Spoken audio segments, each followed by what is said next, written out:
L'idée du pôle, c'est de dire, on va s'organiser entre ceux qui font déjà beaucoup de choses, parce qu'il y a un problème aussi de fond, c'est qu'il y a beaucoup d'initiatives qui sont très séparées les unes des autres, qui ne travaillent pas ensemble. Donc l'idée, c'est d'essayer d'articuler un bouquet de solutions sur l'emploi au niveau local, en agrégeant toutes sortes d'initiatives venant de la société civile qui viendront en appui de ce qui se fait déjà dans le service public de l'emploi, entre guillemets.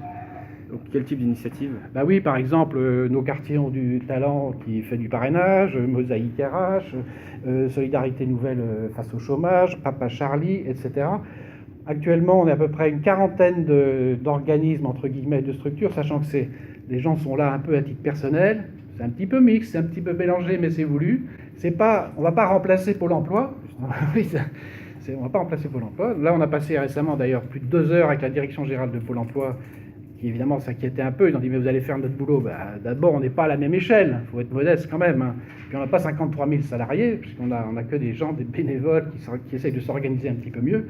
Mais on veut essayer de montrer que sur un territoire, donc c'est quelque chose dans la proximité. Alors on se base sur la Seine-Saint-Denis quand même, pas que sur une agglo, sur le territoire de la Seine-Saint-Denis, plus tout le secteur de Roissy, parce que le secteur de Roissy, c'est plein d'emplois en fait.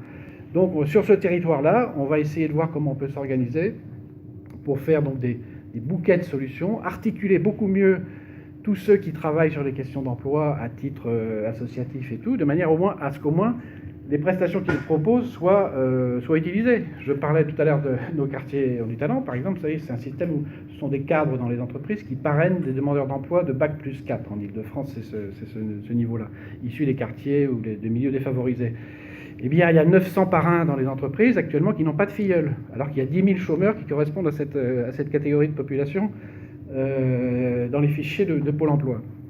Donc, c'est un truc qui ne marche pas. Papa Charlie qui propose des locations de véhicules à 4 € par jour pour des accédants à l'emploi, à 120 véhicules, et il n'y en a que 60 qui tournent. Donc autrement dit, ils ont 60 véhicules qui ne servent à rien, et qui sont basés là-bas à Roissy ou dans ce secteur-là. En fait, l'idée, c'est donc de rapprocher de l'offre et de la demande. Voilà, alors donc c'est... En gros, ce qui va fonctionner, on va essayer de constituer un vivier d'offres d'emploi d'une 50aine d'emplois, c'est tournant, donc on va faire entrer dedans des gens qui cherchent, parce que de l'autre côté, on a aussi des employeurs qui se plaignent de ne pas arriver à recruter facilement, malgré tous les dispositifs nombreux qu'on a.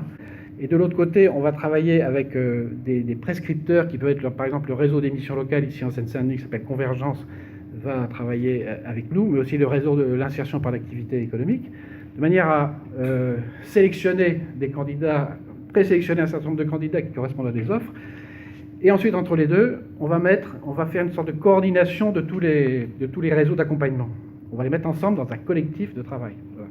Donc, mais c'est un projet complet, c'est-à-dire qu'on a les offres, on a les chercheurs d'emploi ou les créateurs d'entreprises, et on a tout le système d'accompagnement, et on va travailler ensemble, parce que là, actuellement, le problème, tout ça existe, mais chacun travaille séparément.